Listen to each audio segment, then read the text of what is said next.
car leurs femmes ont changé l'usage naturel. Quel est l'usage naturel de la femme? Vous le savez très bien, je n'ai pas besoin de vous dire ça. En celui qui est contre nature. Et comme dit Ecclésiaste, il n'y a rien de ce qui est qui n'a pas été, car il n'y a rien de nouveau sous le soleil. Le verset 27. Seigneur. Et de même les hommes, abandonnant l'usage naturel de la femme,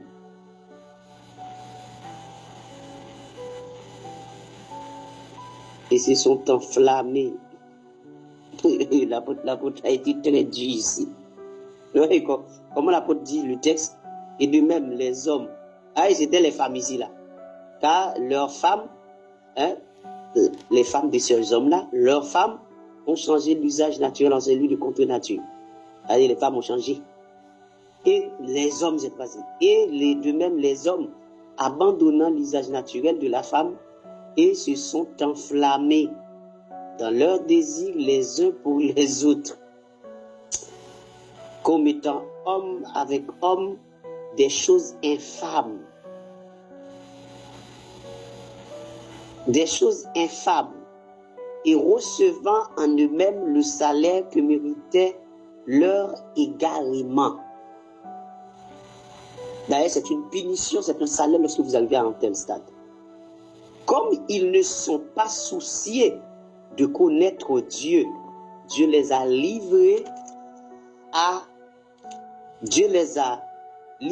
à leur sens réprouvé pour commettre toutes choses indignes, étant remplis de toute espèce d'injustice, de méchanceté, de cupidité, de malice, plein d'envie, de meurtre, de querelles, de ruse, de malignité, rapporteurs, médisants, impies, arrogants, hautains, fanfarons, ingénieux, au mal, rebelles à leurs parents, dépourvus d'intelligence, déloyaux, d'affection naturelle, de miséricorde. Et bien qu'ils connaissent le jugement de Dieu, déclarant digne de mort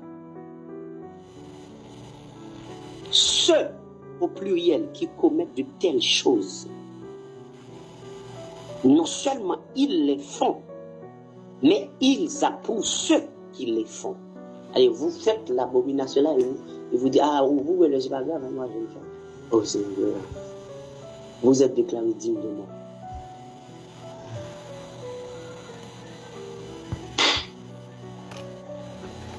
Premier point.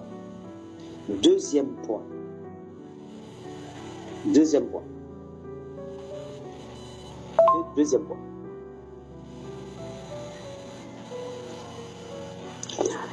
Genèse, le chapitre 38. Genèse 38.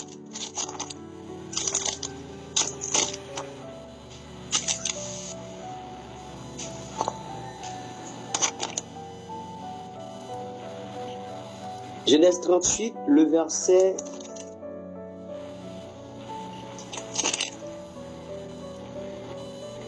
6, à continuer.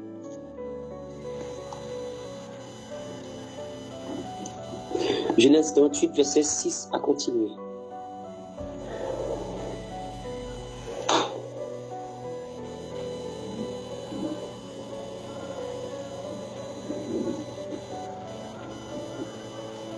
Judas prit pour son premier-né une femme nommée Tamar. Premier-né de Judas, était méchant aux yeux de l'Éternel. Et l'Éternel le fit mourir. Alors Judas dit à Onan, va vers la femme de ton frère, prends-la comme beau-frère, et suscite une postérité à ton frère. Oh non, sachant que cette postérité ne serait pas à lui, se souillait à terre, se souillait à terre, se souillait à terre.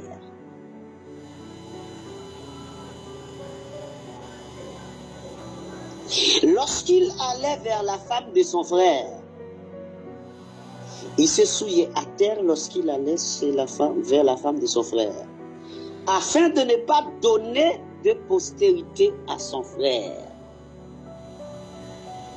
Ce qu'il faisait déplut à l'Éternel, qui le fit aussi mourir. Point.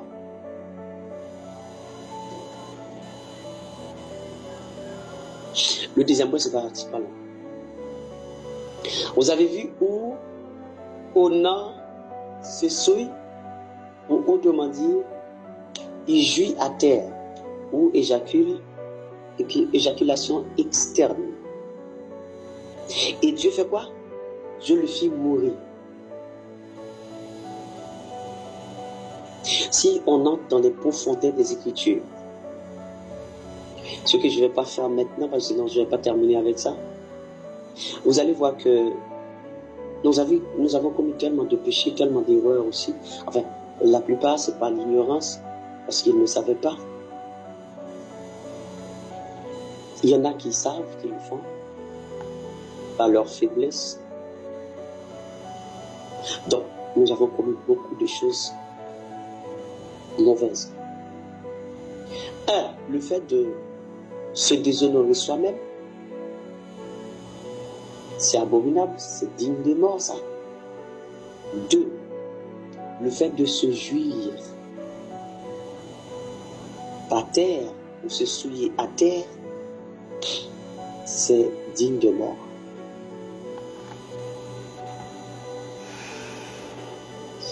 En conclusion, la masturbation est mauvaise. C'est un péché abominable. C'est une impureté que Dieu n'aime pas, Dieu déteste. Raison pour laquelle dans Romains 1, le verset 32, ils disent, pour conclure le chapitre, ils disent, ils sont dignes de mort.